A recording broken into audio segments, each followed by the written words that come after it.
আমার ভাইয়েরা, এবার আপনি বলবেন হুজুর তাহলে যাকাত কে দিবে? আমরা তৃতীয় নাম্বার প্রশ্নে আছি। যাকাত কি? যাকাত কেন? যাকাত কে দিবে? যাকাত কার উপর ফরজ হয়? যাকাত ফরজ হওয়ার মাপকাঠিটা কি? কথা ঠিক কিনা? যাকাত মাপকাঠি, যাকাত ফরজ হওয়ার মাপকাঠি হলো যার কাছে 7.5 ভরি স্বর্ণ থাকবে। কত ভরি? 7.5 ভরি স্বর্ণ থাকবে, অথবা 52.5 ভরি রূপা থাকবে। কত? 7.5 ভরি স্বর্ণের মালিক, অথবা ওই পরিমাণ সম্পদের মালিক যে ব্যক্তি হবে, আর 52.5 ভরি রূপা অথবা ওই পরিমাণ সম্পদের মালিক যে হবে তাকে সাহেবে নেসাব বলে। কি বলে? আর সাহেবে নিসাব হলো ওই নামধারী লোক যার উপর যাকাত ফরজ হয়ে যায়। যার উপর যাকাত ফরজ হয় তাকে কি বলে? যাকাত সাহেব, যাকাত সাহেব, ফেতরা সাহেব। কথা বলে? কি বলে? যার উপর হজ ফরজ হয়, যখন সে হজ করে তাকে কি বলে? হাজী সাহেব। কথা ঠিক না? যার উপর যাকাত ফরজ হয় আর সে যদি যাকাত আদায় করে তাহলে তার নাম হলো নিসাব সাহেব। কি বলেন তো? নিসাব সাহেব, সাহেবে নিসাব যেটাকে বলা হয়। সাহেবে নিসাব কখন হয়? যখন তার কাছে 7.5 ভরি স্বর্ণ পরিমাণ সম্পদের মালিক হয়। এক, শুধু মালিক হলেই হবে না, দ্বিতীয় ফরজ হওয়ার দ্বিতীয় শর্ত সেটা হলো কি 1 বছর অতিক্রম করতে হবে এই সম্পদটা। তার কাছে কি 1 বছর এই সম্পদটা থাকতে হবে। 1 বছর অতিক্রম করার পরে ওই ব্যক্তি সাহেবে নেসাব হয়, অর্থাৎ তার উপর যাকাত ফরজ হয়। এবার বলেন তো যাকাত কে দিবে? মনে করেন আমি প্রশ্ন করছি আপনাদের কাছে, যাকাত কে দিবে? যার কাছে 7.5 ভরি স্বর্ণ পরিমাণ সম্পদ অথবা 52.5 ভরি রূপা পরিমাণ সম্পদ 1 বছর স্টক থাকে, তার উপরে যাকাত কি হয়? তাহলে যাকাত কে দিবে এটা স্পষ্ট। হ্যাঁ আমার ভাইয়েরা, এই যাকাতের অনেকগুলো সংজ্ঞা বা ভালো করে শোনেন। 7.5 ভরি স্বর্ণ সকলের কাছে নাই, আছে? আমি কিন্তু বলেছি যার কাছে 7.5 ভরি স্বর্ণ পরিমাণ সম্পদের মালিক যে হবে সে সাহেবে নিসাব, তার উপর যাকাত ফরজ হয়। 1 বছর অতিক্রম করার পর ওই সম্পদের উপর যাকাত আল্লাহ ফরজ করে দেয়। এখন কথা হলো আপনার কাছে 1 ভরি স্বর্ণ আছে, আপনার একটা ব্যবসা প্রতিষ্ঠান আছে, সারা বছর ব্যবসা করার পরে 1 বছর অতিক্রম করার পরে মনে করেন আজকে আপনি যাকাতের হিসাব করবেন। এই মুহূর্তে আপনার কাছে, আপনার দোকানে, আপনার ব্যবসা প্রতিষ্ঠানে কি পরিমাণ সম্পদ আছে, কি পরিমাণ মাল আছে, ওই মালগুলো যদি আপনি এখন বাহিরে অন্য কারো কাছে বিক্রি করতে যান তাহলে কি পরিমাণ দাম হবে? মনে করেন দোকানটা এখন বিক্রি করে দিবেন, এই জন্য আপনি কয়েকজন কাস্টমারকে দেখাইলেন, দেখানোর পরে আপনি যে সম্পদটা কিনেছিলেন 10 টাকা দিয়ে, তারা তো 10 টাকা দিবে না। দিবে? আপনি যখন বিক্রি করতে যাবেন 10 টাকা দিবে না? দিবে না। আপনি ব্যবসার জন্য যখন বিক্রি করবেন তখন কিন্তু আপনি 10 টাকার জিনিস 15 টাকা নিতে পারেন, তাই না?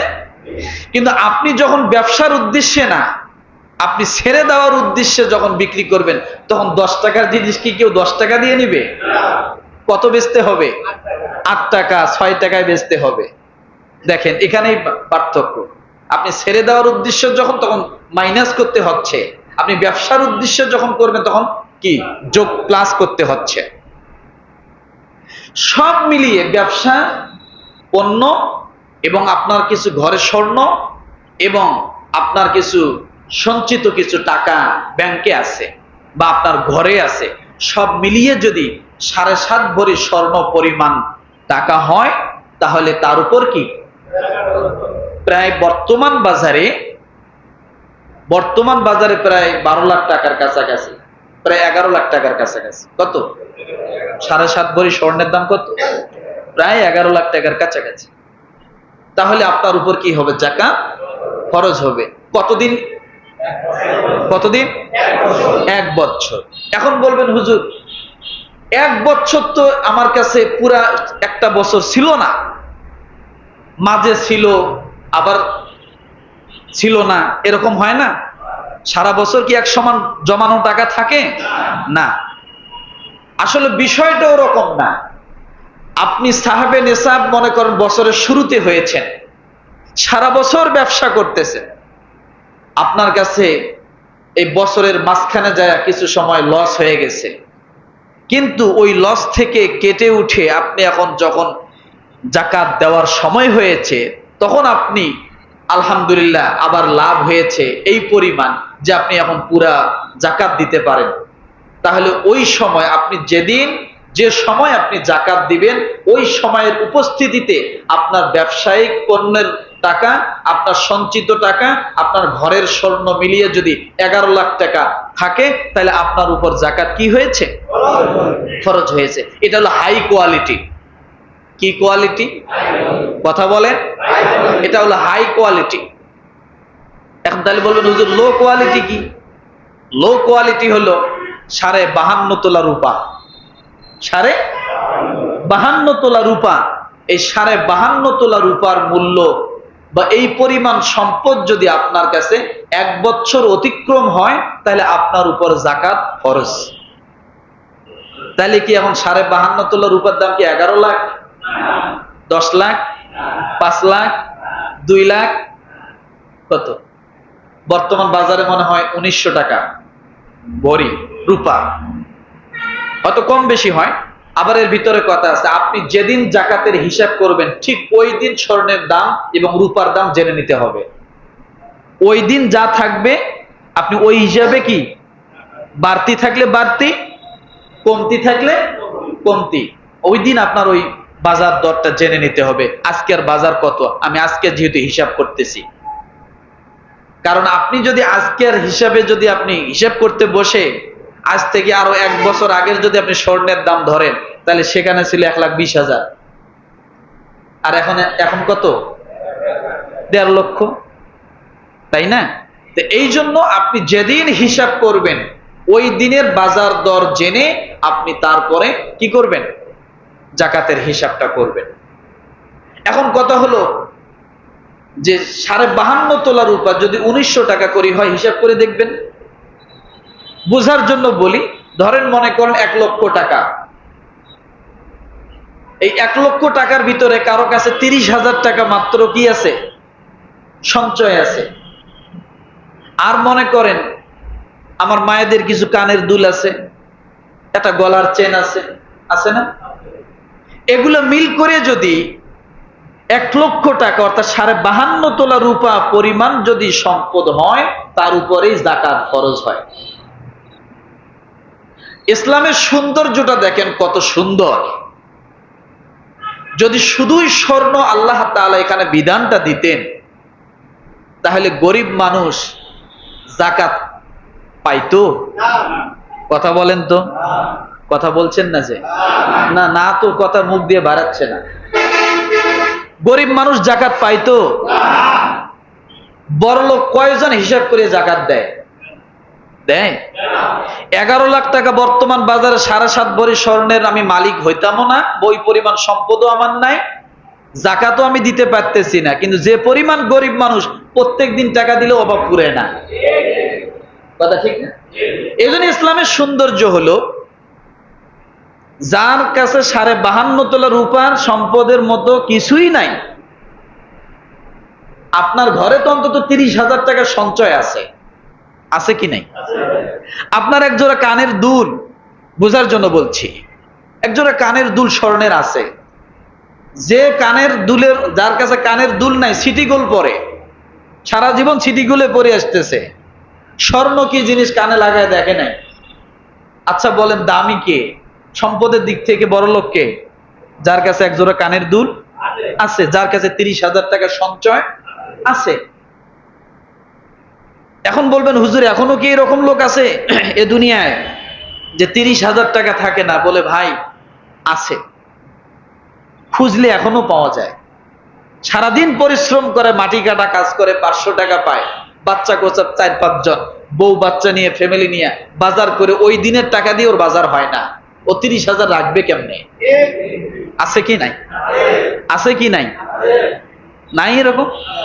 আছে, আছে। তো যার একেবারে 30,000 টাকা নাই, বোঝার জন্য বলছি, 1 লাখ টাকা যার সব মিলিয়ে নাই, আল্লাহ তাআলা আপনার তো অন্তত 30,000 টাকা রাখছে। তা আপনার 1 লক্ষ টাকা যদি এইরকম সম্পদ যদি থাকে, মাত্র 2500 টাকা আপনার যাকাত আসছে। কত? কত? 100 টাকায় 2.5 টাকা। কত?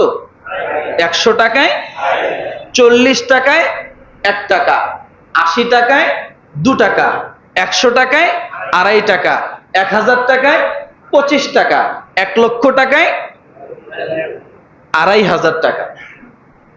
তাহলে আপনি যদি 1 লক্ষ টাকা সম্পদের মালিক থাকেন, ওখান থেকে 2,500 টাকা আপনার জন্য দেওয়া কি খুব কষ্টকর? যার কাছে 1 লাখ টাকার সম্পদ আছে। আর আপনি যাকে 2,500 টাকা যাকাত দিবেন, যে ওই পরিমাণ টাকার মালিক না, তাকে যা জিজ্ঞাসা করেন আপনার 2,500 টাকা পাওয়ার পরে তার প্ল্যান প্রোগ্রাম কত? কি? যে 1 লাখ টাকার মালিক না, যে যাকাতের মালিক না, যাকাত যার হয় নাই, তাকে যদি আপনি 2,500 টাকা দেন এই রমজান মাসে, যে আমার এই 1 লাখ টাকা যাকাতের থেকে তোমাকে 2,500 টাকা আমি দিয়ে দিলাম, আপনার 1 লাখ টাকার প্ল্যান অনেক বড়, কিন্তু সে 2,500 টাকা পাওয়ার পরে তার প্ল্যানের অভাব থাকবে না। চিন্তা করবে 1,000 টাকা দিয়ে ছেলে মেয়ে 2টা জামা কিনে দিব, 1 কেজি গোশত কিনবো, ঈদের দিনটা এইভাবে পার করব, কি একটু ভালো মন্দ খাবো, আছে না? তাহলে বোঝা গেল যে 2,500 টাকা পাওয়ার পরে ঈদের দিন ভালো করে কাটানোর জন্য প্ল্যান করে, বুঝতে হবে যে ওই ব্যক্তি আসলেই গরিব। ওই ব্যক্তি কি আসলেই গরিব।